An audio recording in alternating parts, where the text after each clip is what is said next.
Welcome into CBS News 24/7. I'm Elizabeth Cook. We start this hour at the Supreme Court, where arguments just wrapped up on the case challenging the Trump administration's efforts to end birthright citizenship. That is the 14th Amendment guarantee granting citizenship to children born of parents who are in the U.S. temporarily or are undocumented. Now, though the court is not being asked to rule on the legality of birthright citizenship itself, this case is bringing protesters out today, among them members of Congress. They are challenging the ability of federal judges to issue nationwide injunctions. And like I said, when a bill like this came to our committee, like I said on the floor, if you don't like all the nationwide injunctions that have been issued against the Trump administration, then stop doing illegal, unconstitutional stuff. Okay, let's bring in CBS News chief legal correspondent Jan Crawford, who's been following the arguments heard today. Jan, to be clear, this case is more about the power of judges and those nationwide injunctions that we've been talking about. So what have you heard from both sides? Well, you know, as you said, I mean, what we've seen here are these challenges across the country to President Trump's executive order that would really scale back automatic birthright citizenship in this country, which is considered historically a bedrock principle going back almost, 150 years. So 3 judges decided that they were going to apply their rulings nationwide, not just to the parties that were in front of them, the people who were challenging the lawsuits in their courtrooms. They were going to apply them to everyone across the country, every single person. And that's the issue here. Do judges have that kind of power? The Trump administration is arguing that they don't under the Constitution, that one federal judge can't dictate national policy. But the people who are challenging birthright citizenship say that is ridiculous, because this is the exact kind of case where you need to have a nationwide ruling. It's a national issue. You're going to have people in different states having different rules for U.S. citizenship, and that makes no sense. So it's totally inefficient, they say, if everybody should just have to go sue on their own, file lawsuits across the country and courtrooms across the country. And I think the justices today, after over 2 hours of arguments, were really struggling with how to work their way out of this one, Elizabeth. I mean, I think clearly there are 5 justices, a majority, who would like to end nationwide injunctions. They think that they're inappropriate, they're unnecessary, there are other ways to go about guaranteeing people's rights, and that is not it. The question is, how are they going to go about doing that? How are they going to write that opinion? It's going to be fascinating to see kind of whether they're able to. Maybe they're going to ask for additional briefing in this case. We don't know. They're going to go back and they'll vote. They'll all now have a private conference and they'll vote on this. And then the majority, who's ever in the majority, they'll start trying to write that opinion. And sometimes they can change their mind. So this is one that I'm not going to say coming out of it what's pretty clear what they're going to do. They may not even know yet how they're going to resolve this. Yeah, it sounds very complicated, Jan. But I'm curious, can you break down what a favorable ruling for the Trump administration in this case could look like and what it could mean? Well, I think one way out, that if Trump is to win, what the justices and a majority of the justices would say is nationwide injunctions. And again, President Biden tried to end them. President Obama hated them. It's not a partisan issue.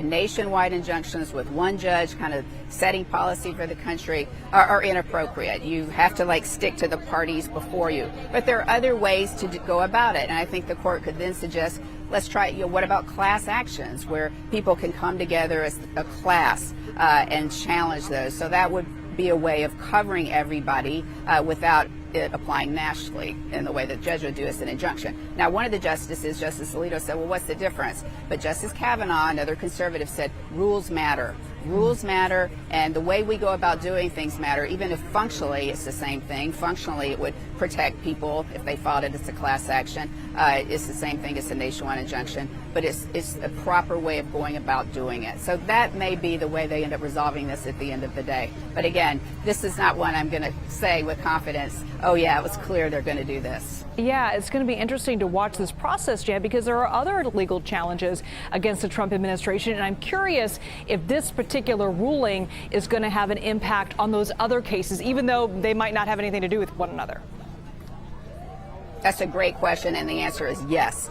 There have been now one more. We've been saying 39, but since the Justice Department filed that in some of their papers, there have now been 40 nationwide injunctions entered in cases that now one judge has blocked some of President Trump's policies, and they run the gamut of some of these executive orders. It's not just on this specific issue, birthright citizenship. So this has been very frustrating to President Trump as he's issued all these executive orders. That's why he's trying to put a stop to it. Like I said, President Biden didn't like nationwide injunctions either, and the court didn't deal with it then. So now they're I guess feel like they've got to take it up. But yeah, you're absolutely, Elizabeth, this could have a widespread application. And then finally, the merits, we're talking about they're not deciding the merits of birthright citizenship. I think they're going to have to do that at some point, and it may not be that far off down the road. I mean, there is a chance that after they sit around and talk about this amongst themselves, that they will come back maybe tomorrow, maybe one day next week and say, you know what? We may need to look at the merits of this, and so you need to file additional court papers, or maybe we'll have another hearing. That's also possible. I'm not saying they're going to do that. There's just a lot of things I think they have to work out now, how they want to go forward. Yeah, it's unclear what they're going to kind of come up with this ruling, or when they write this opinion, Jan. But do you have any kind of clue of how long it's going to take, when we might have an answer? I mean, the court, that's also, I hate to say this, and because normally you can read things, I feel like I can read things pretty well. This could be an opinion, or maybe it would be an order. I mean, how they issue this one could matter in terms of the timing. My guess is we will have an answer by the end of June. That's the last day of the term. But how soon between now and the end of the term we would hear something from them? We just don't know yet. And again, the reason for that is that they don't know yet. They don't know how long it's going to take. There will be dissents. They're not going to be unanimous on this. I can be pretty confident about. And so those decisions where you've got different people who have different points of view and want to write a dissent, those things take longer. So this could be another, month or 6 weeks away before we hear something. It was interesting to hear the justices' questions to the different attorneys on both of their arguments, and that was kind of interesting to see where their heads were at when it comes to this particular decision. Jan Crawford, thank you so much for joining us. Always great to see you. All right, our monitor is taking us first to Abu Dhabi, where we're following President Trump's touchdown there for a lavish state dinner. It is the final leg of his 3-nation tour to the Middle East. And it was another warm welcome for Mr. Trump upon his arrival for that event. He was greeted by the United Arab Emirates president and a performance by a group of children and adults. The two leaders then stood for the playing of the U.S. national anthem. And following that, he was escorted on a tour by the group of UAE astronauts, including the very first one in that country. And just moments ago, the president had this to say to reporters. Take a listen. I have absolutely no doubt that the relationship will only get bigger and better. Your relationship and mine can't get better, so I can't say it's going to get better because it's at the highest level it can be. But our countries will work together. We've become a very hot country. We were not such a hot country 6 months ago. And now I think we're the hottest country, if you want to know the truth. We had one little indication a year ago. We were having a hard time getting people to join the military, enlistment they call it in our country. We're getting very bad vibes, very unhappy. It was an unhappy country. A lot of foolish things were happening, stupid things were happening. And we just got the numbers. We had the highest enlistment numbers just about that we've ever had. We think it probably the highest, but they say have to be extremely opposite. Okay, so let's bring in CBS News correspondent Natalie Brand, who's been following the president's trip from the White House, and she joins us now. Natalie, great to see you. What stood out to you today from that visit? Hi, Liz. Good to be with you. Well, this entire trip has really had a heavy emphasis on investment in the U.S., business deals and partnerships, and also defense agreements. The president, speaking to reporters earlier today on Air Force One, touted some of the commitments to invest hundreds of billions of dollars in the U.S., agreements that were announced on this trip to the Middle East, thanking Saudi Arabia, Qatar, and the UAE for their commitments and their partnerships. So we'll have to wait and see as this trip wraps up over the next several hours into tomorrow whether any additional agreements are announced. But again, this has kind of been all about trying to make deals, deepen ties with these countries, and also what we've seen is business intertwined with the defense national security aspect of this as well, with the Middle East these countries playing such a critical role in countering Iran. And Natalie, we're also watching developments out of Turkey at this hour and potential peace talks between Russia and Ukraine. And we just got word that Ukrainian President Volodymyr Zelensky is a no-show. Secretary of State Marco Rubio commented on this just moments ago. Let's take a listen to that. We haven't been chasing this around the world anymore. I mean, that's already happened. We came because we were told that I was going to be here anyways, obviously, but we came because we were told that there might be a direct engagement between the Russians and the Ukrainians. That was originally the plan. You all heard the same thing. That was not to be the case, or if it is, it's not at the levels we had hoped it would be at. I hope I'm wrong. I hope they have tremendous breakthrough tomorrow if they talk. But I frankly do not believe that we're going to have a breakthrough here until President Trump sits face-to-face with President Putin and determines what his intentions are moving forward. What I can say with certainty is that the president's, look, he's willing to stick with us as long as it takes to achieve peace. What we cannot do, however, is continue to fly all over the world and engage in meetings that are not going to be productive. Again, I was scheduled to be here anyways because of the NATO summit, and so it just wound up working out that way. But the only way we're going to have a breakthrough here is with President Trump sitting face-to-face with President Putin and determining once and for all whether there's a path to peace, and if so, what it is. So, Mr. Secretary, I don't mean to be glib, but if that's the case, if there isn't going to be any breakthrough or any, is there any progress that you can make tomorrow, or otherwise, what's the point from your point? We would hope so. Again, the level of team that was sent by the Russian side is certainly not indicative of one that's going to lead to a major breakthrough. I hope I'm wrong. I hope I'm 100% wrong. I hope tomorrow the news says they've agreed to a ceasefire. They've agreed to enter serious negotiations. But I'm just giving you my assessment, honestly. I don't think it's going to lead to that just because of the structure and how this is all played out. I think the next thing that has to happen here for there to be a breakthrough, if there's going to be one, is going to involve President Trump's direct involvement. And I believe the president shares my assessment. So, Natalie, has President Trump reacted to this yet? And could he potentially head to Turkey after his Middle East visit? Reporters traveling with him haven't had the chance to ask him that yet, Liz. Earlier today, again, speaking to reporters on Air Force One before he landed in Abu Dhabi, he was asked about Putin not being there and said that, he didn't think that Putin would be there if he wasn't there. And earlier indicated that his schedule was too jam-packed to travel to Turkey, although the administration was very hopeful regarding these negotiations. The president expressing earlier in the week that he thought good news could come out of this. But we'll have to wait and see what he says about this latest development. You heard the Secretary of State speaking there, kind of emphasizing, reiterating what the president had expressed earlier with the need in President Trump's mind to sit down with Putin to actually move the ball forward.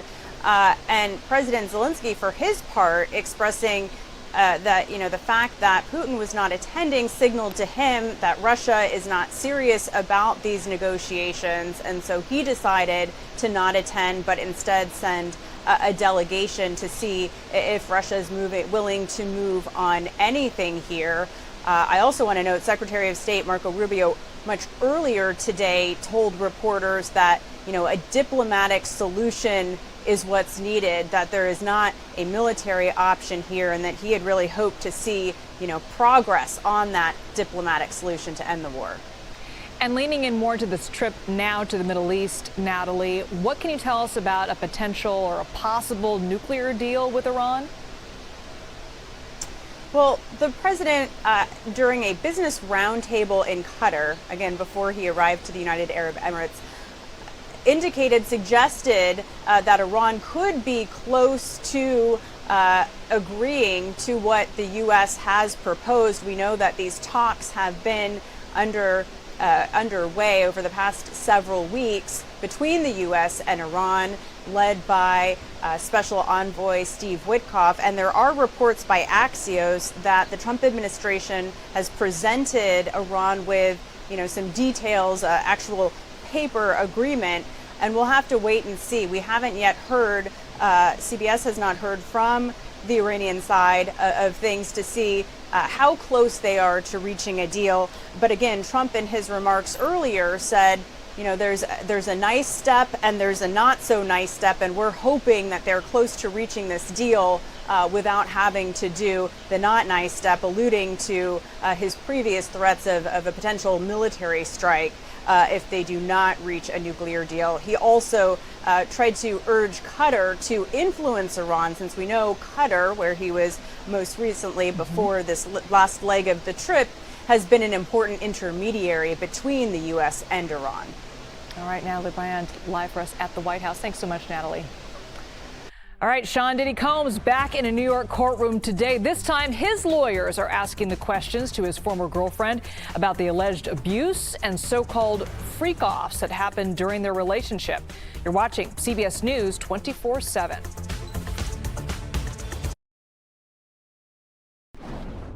Wisconsin Judge Hannah Dugan was seen leaving court after pleading not guilty to federal obstruction charges.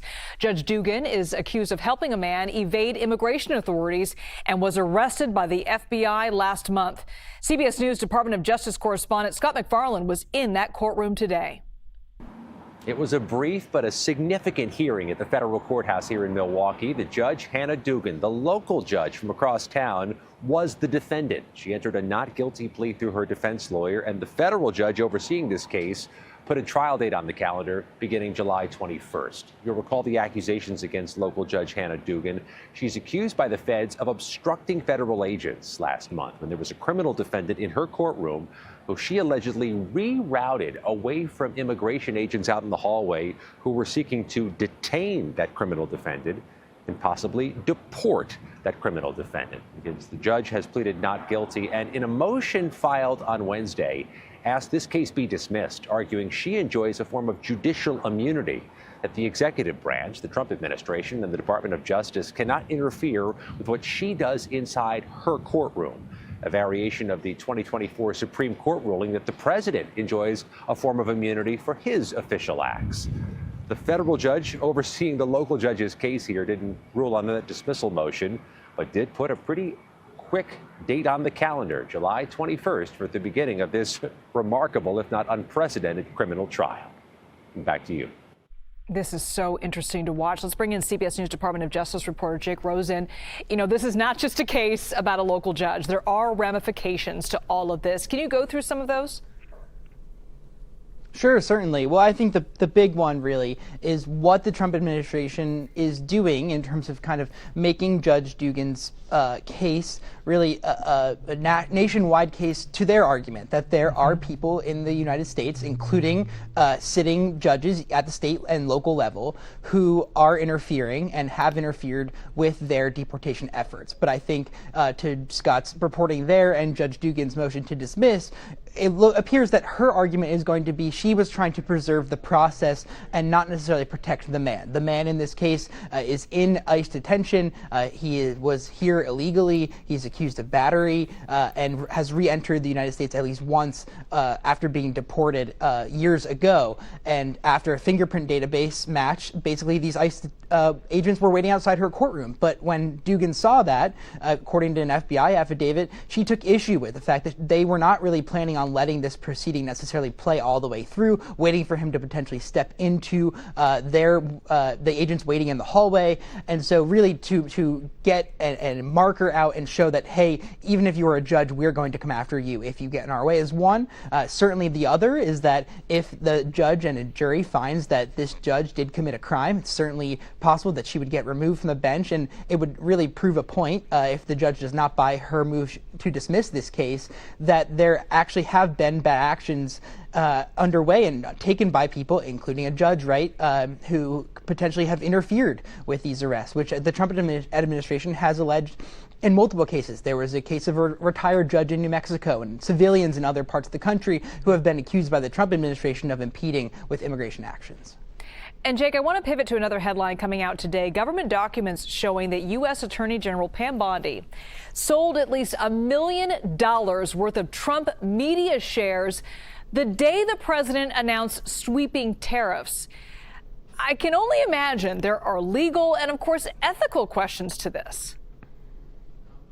There are, and those have already started to be raised on Capitol Hill today by Democratic congressmen and senators. Certainly more to come in the Democratic investigations front, but really what the crux of this is that on April 2nd, which was President Trump called it Liberation Day, where he announced that sweeping set of tariffs, Attorney General Bondi sold at least $1 million and up to what she said she had in December, which is about $4 million of Trump Media Company stock. That company owns Truth Social, and a number of other projects that the company is working on to kind of make President Trump's brand online continue to flourish. And she was a consultant on that project before the election and before she was named as Attorney General and confirmed earlier this year. And yes, traditionally you would divest that, but to do the divest shares, especially in the millions of dollars of something that belongs to President Trump. But I think you have to remember here, doing it on a day where the stocks tanked across the board.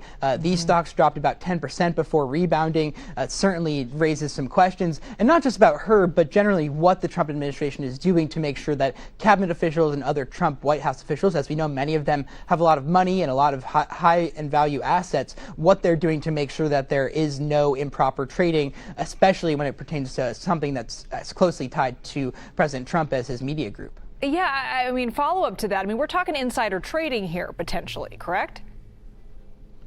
Yes, and the Department of Justice has not given us clarification on when this happened. We do know that it was on April 2nd, but we don't know whether it was after the market or as the announcement was being made. We don't know what she knew and when. It's very hard to prove something like that in a court of law, but certainly something that Democrats can continue to go on. And I think certainly raises more questions about Attorney General Bondi's ethical stance in what she did while she was not in the administration. In addition to that, it was lobbying on behalf of the Qatari government, which, as we know, she approved, according to CBS News reporting, a memo that would allow President Trump to accept that $400 million plane, which is at the center of like an entirely different ethical dilemma for President Trump, and in terms of accepting a gift of that high value while he's in the White House to then claim it as his own after he leaves.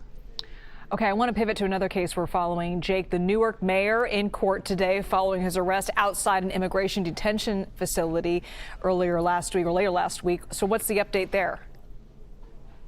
Well, according to our colleagues at WCBS, this was just a hearing to kind of set the table for what's next in the case. And there was some back and forth about what evidence the government would want to introduce, what evidence Mayor Ras Baraka of Newark would want to introduce in this case.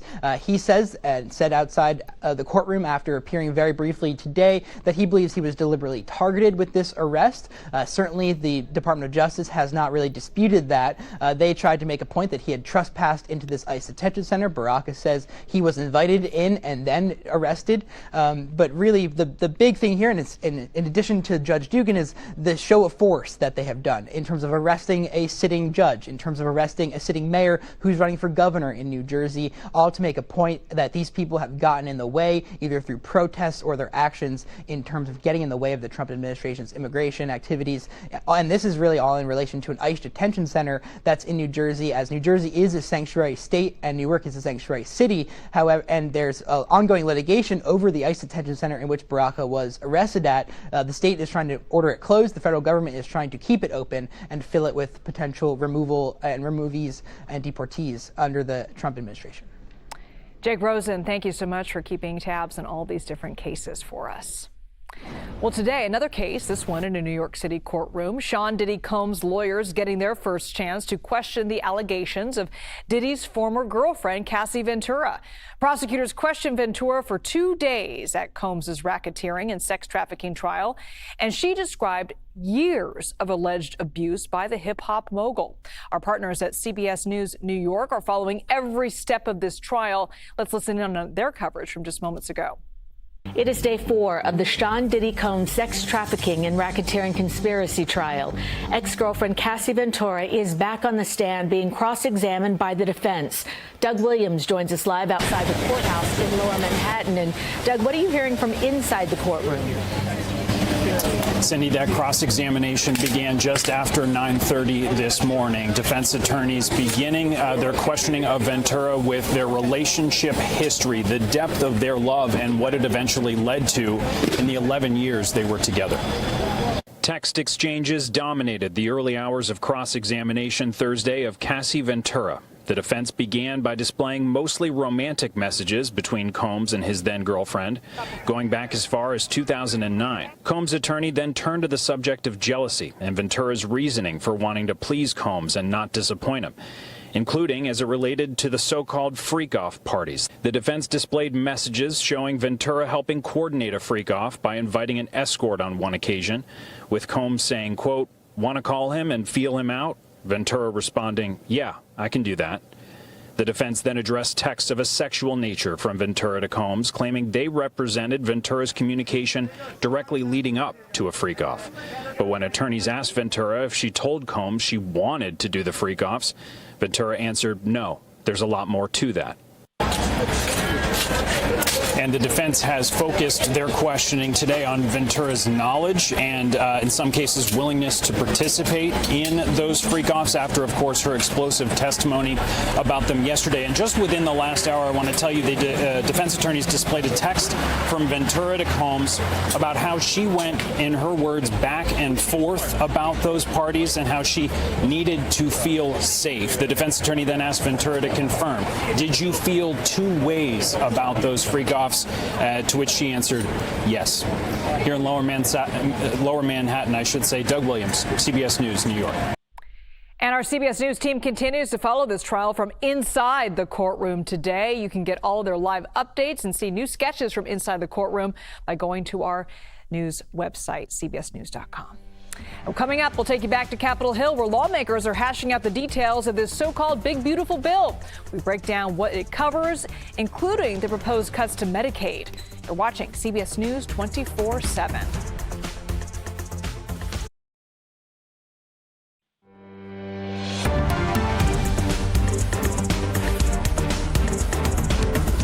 Welcome back in to CBS News 24/7. To Capitol Hill now, where Transportation Secretary Sean Duffy wrapped up his hearing in front of lawmakers today. They discussed his department's planned multi-billion-dollar air traffic control overhaul. Now, remember, officials blame crumbling infrastructure for these recent airport failures. Also in the hot seat today, the head of the Environmental Protection Agency, the EPA, Chief Lee Zeldin, facing criticism over the agency canceling billions of dollars in funding aimed at addressing pollution in minority communities. And all this is happening as the House is moving forward on the president's so-called big, beautiful bill. 3 committees voted yesterday to advance some parts of the major budget package aimed at addressing the president's defense, energy, and tax priorities. Let's bring in CBS News congressional reporter Torian Small. Torian, what's the next step in the process for this big, beautiful bill? Yeah, Liz, so what we're learning so far is that a huge holdup could be this SALT caucus. There are Republicans who are on the fence about the current proposal to increase federal deduction cap to about $3,000 for filers. That is for state and local tax offsets. But according to members of that delegation, they feel like that just isn't enough. The problem that we're seeing, though, with other Republicans is that they aren't finding the money where that could potentially offset that expense. So that's where the holdup appears to be there. There's this other group of Republicans who have deep reservations about any cuts to these safety net programs like Medicaid. As you just said, the Energy and Commerce Committee was one of 3 committees that released their portions of this reconciliation bill. In it was significant cuts to the Medicaid program, but that also saw work requirements. So either some type of employment, schooling, or volunteer work that would amount to 80 hours a month. That's something that isn't sitting well with Republicans, and especially with Democrats who say that this could kick off quite a few people on the program right now, Liz. Yeah, and just to be clear, Torian, in order for this big, beautiful bill to pass, they're going to need every Republican vote, right? Yeah, about 218. That's the magic number here. And so far, members of the House Freedom Caucus say that they're still not satisfied with this, especially Chip Roy of Texas, who's brought up his beefs with it. Some Republicans like Derek Van Orden, who has pause about any cuts to the safety net programs. And then you got people like Elise Stefanik, the Republican congresswoman from New York, who is a part of that SALT delegation. And she wants to see some changes there before she could sign on to this bill. Okay, I want to move on to these multiple hearings that are going on the Hill today. We heard from the head of the EPA and the Transportation Secretary. So what stood out to you? Yeah, so this is because both of these agencies are looking to re-up on their annual budgets. And to remind our viewers, the Hill passed, Congress and the Senate passed a year-long continuing resolution, not a full budget, which means these budgets expire by September 2025, this year, in a couple of months. Which is why we see these heads of these agencies testifying. Listen, we've heard quite a bit of bipartisan concern for both of these agencies and their heads. Republicans are concerned, some Republicans I should say, about these deep cuts to personnel. It was Senator Lisa Murkowski yesterday who brought up the fact that it's pretty problematic, especially as the agency, the EPA, is looking for more money. And then we saw from Democrats deep criticism of Sean Duffy, the Transportation Secretary, his handling of some of these emergencies that we've seen in aviation. Also pointing to these personnel cuts and asking him why they think this is happening and whether or not he should put the blame on the previous administration, as he has been doing, Liz. Torian Small, live for us on Capitol Hill. Thanks so much, Torian. Great to see you. Well, America's largest retailer is warning shoppers to expect higher prices on the shelves. Walmart leadership says President Trump's tariffs are forcing the company to hike prices. Joining us now is Barron's market reporter Jacob Schoenschein. Thank you so much for joining us, Jacob. A lot of headlines coming out of this morning's earnings call. Let's talk about consumers, though, first. Walmart says they'll keep food prices lower while raising prices in other categories. So what's the strategy here? When they say that, it's not easy to know exactly what the strategy is. You would think that they'd have an easier time raising food prices and a harder time raising prices of more discretionary goods that you don't need on a day-to-day basis, like clothing and whatever. I think the big takeaway in terms of pricing and inflation from Walmart's earnings is that in the quarter, it was very clear the growth of sales, 2 to 3% sales growth, was driven, and the company made very clear, more on volume, a little bit of growth in traffic to the stores, really good e-commerce growth, less from price. So right now, overall at a Walmart store, you don't have a huge lift to price year over year, and it's encouraging people to come in. The company did talk a little bit about maybe having to raise prices going forward this year because their costs go up because of tariffs. And that is something to watch for. It's also a key ingredient, maybe, to why they didn't increase their guidance for revenue and earnings. They kept it the same, but they didn't increase it because they don't know right now, hey, if I lift prices, what's going to happen to traffic and demand? So not a big concern in terms of inflation when you look at the reported quarter, but some warning signs of a little bit of inflation to come moving throughout the rest of this year. So this decision is more about consumer confidence than anything, it sounds like. Yes, and the other thing you have to remember when you're looking at Walmart and when you're looking at the way a company addresses its financial outlook for the year, most companies, especially very high quality companies like Walmart, are pretty conservative when they issue their guidance. Walmart has a tendency to beat on earnings. They beat on earnings in this quarter. Sales were about in line with estimates, and then the earnings beat because they controlled costs better than expected.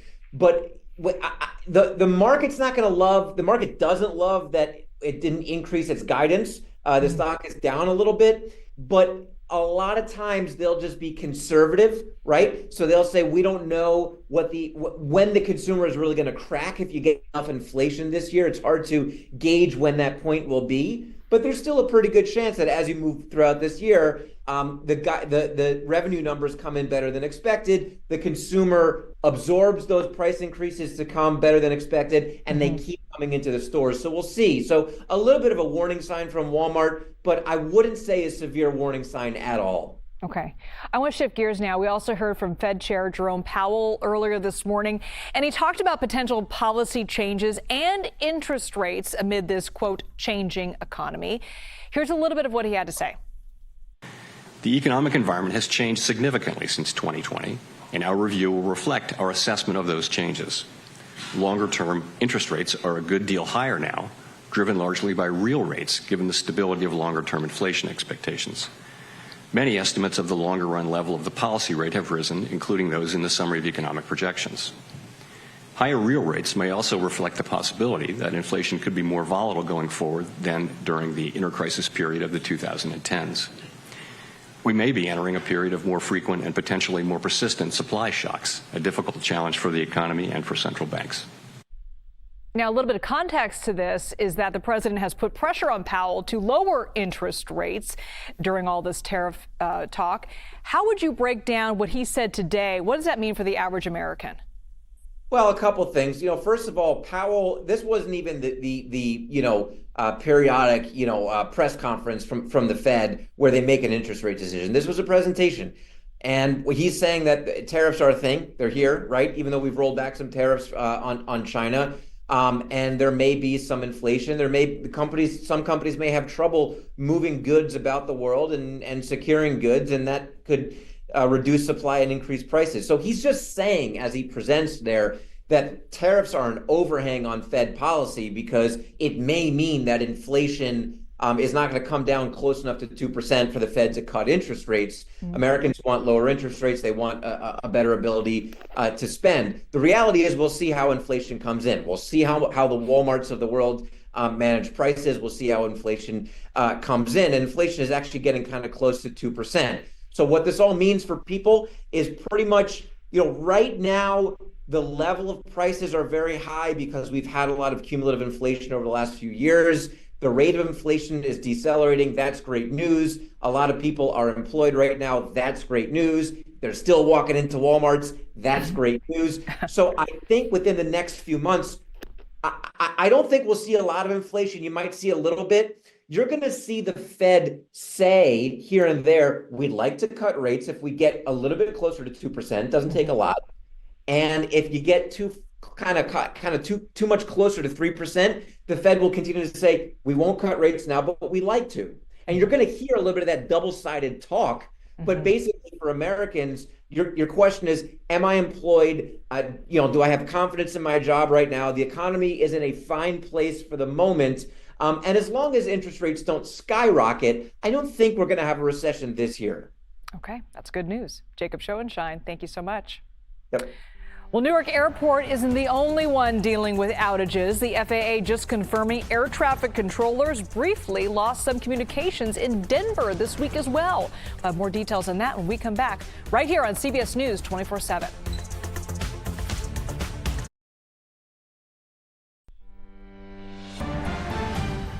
During a House committee hearing on Capitol Hill, an official from the Federal Aviation Administration confirmed that Denver International is the latest airport to experience an outage. CBS News correspondent Chanel Call joins us now. She's been following the story for us. Chanel, what can you tell us? So, Liz, the FAA confirming today that there was a 90-second outage at the Denver Air Route Traffic Control Center. This happened on Monday at about 1:50 p.m. local time. During that hearing this afternoon, authorities are saying that part of the facility essentially lost their transmitters that cover a segment of the airspace, but they say controllers were able to use another frequency to talk to pilots. The FAA says there was no impact to operations there at the airport, and it is now investigating this incident. But we should mention that this comes during a recent spike in outages or communication failures in recent weeks. We've been reporting on this story, as you know, Liz. A number of those incidents have happened here in New York at Newark Airport. Those problems then led Transportation Secretary Sean Duffy just this past weekend to cut the number of flights, not just at Newark, but across the country over the next several weeks. Yeah, it's been a frustrating time for flyers. Chanel Call, thank you so much. All right, let's take a live look now at Minneapolis. The Twin Cities are under threat of severe storms this evening, bringing the chance of large hail and damaging winds. I'm going to bring in meteorologist Jessica Birch to talk about the timing of this storm. Widespread throughout all the upper Midwest. Right now, we're gearing up for some active weather today, which is wild to think these are the exact same areas dealing with red flag warnings just a few days ago. Now, this area of low pressure will bring in heavy storms. We could see a chance for tornadoes stretching anywhere from Milwaukee all the way over into Chicago into the coming days. And then these storms track to the south, all the way over into areas like the Tennessee Valley and the Ohio Valley right around the corner, also bringing in severe weather, too. So let's take a look behind me. I want to kind of time this out and show you over 87 million people are gearing up for severe weather this afternoon alone. And we keep a close eye on this for a couple reasons. We could see hail, we could see lightning. Of course, we're also concerned about flash flooding with some of the stronger storms that bring in rain throughout all these regions. This stretches from Minnesota over the state of Wisconsin, pushing into the Great Lakes as we head into our evening hours tonight, early morning hours tomorrow. That starts to track off into the northeast with severe weather expected there. Now we head a little bit more south. Now that we're into our Friday forecast, in the morning hours, we're going to watch those storms start to gain some strength. We could see hail, we could see lightning. Of course, I just mentioned that flash flooding is possible too throughout that region. So today alone, that severe weather outlook stretches across all these states, all the way up into the Great Lakes, stretching all the way down into the Ohio Valley, too. We could see tornadoes into this afternoon in big populated areas, Chicago, close to that region. And then on top of that, damaging winds are still possible, too. We could see large hail stretched all the way down to southern portions of Kentucky, northern portions of Tennessee. And as we head into our forecast tomorrow, heading into this weekend's forecast, that storm tilts just a little bit to the south, and we'll continue to keep a close eye on states like Missouri, southern Illinois, and northern parts of Tennessee, too. Back to you. Jess, thank you so much. All right, firefighters are struggling to get a handle on fires burning in both Arizona and Minnesota. The Greer fire in Arizona began as a 10-acre wildfire late Tuesday morning. It has grown to over 7,000 acres since then. Officials evacuated the entire downtown area as heavy winds fanned the flames in Greer. Zero containment to report there. Meanwhile, firefighters in Minnesota have 3 fires to put out. Here is the update from northern Minnesota. Camp House fire burned nearly 15,000 acres with zero containment, despite the hard work from firefighters on the ground. Officials believe that fire began after a group of campers left a fire pit unattended.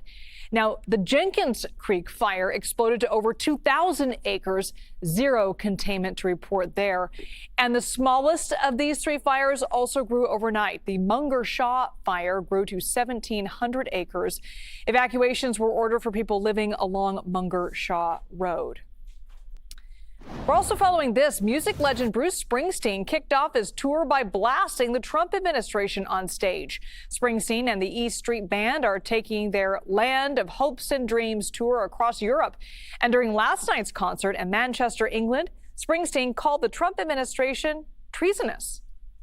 There's some very weird, strange, and dangerous going on out there. In America, they are persecuting people for using their right to free speech and voicing their dissent. This is happening now. In America, the richest men are taking satisfaction in abandoning the world's poorest children to sickness and death. And then there was this. A Ben & Jerry's co-founder was among multiple protesters arrested and then thrown out of a Capitol Hill hearing yesterday. Health and Human Services Secretary Robert F. Kennedy Jr. was giving an opening statement when protesters started getting vocal. The CBS News team posted that moment on TikTok. Take a look. Budget I'm presenting today supports these goals and reflects.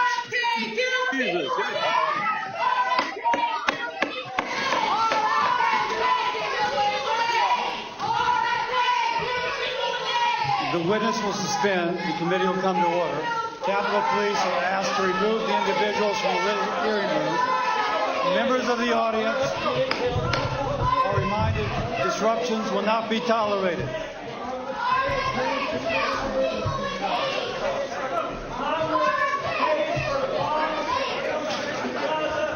Members of the audience are reminded disruptions will not be permitted. while the committee conducts its business. Capitol Police are asked to remove the individuals from the hearing room. Okay, the man in that gray suit that was just escorted out, that's Ben & Jerry's co-founder, Ben Cohen. Cohen was charged with a misdemeanor. He says he was protesting military aid to Israel and Medicaid cuts.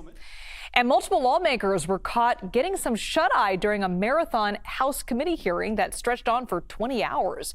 Just before 5 a.m. on Wednesday, Utah Republican Blake Moore was supposed to cast his vote on a reconciliation bill when this happened. Take a look. Mrs. Fischbach.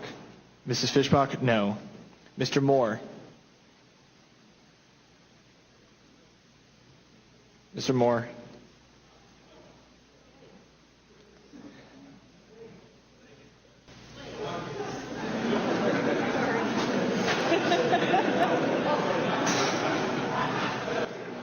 Mr. Moore, no.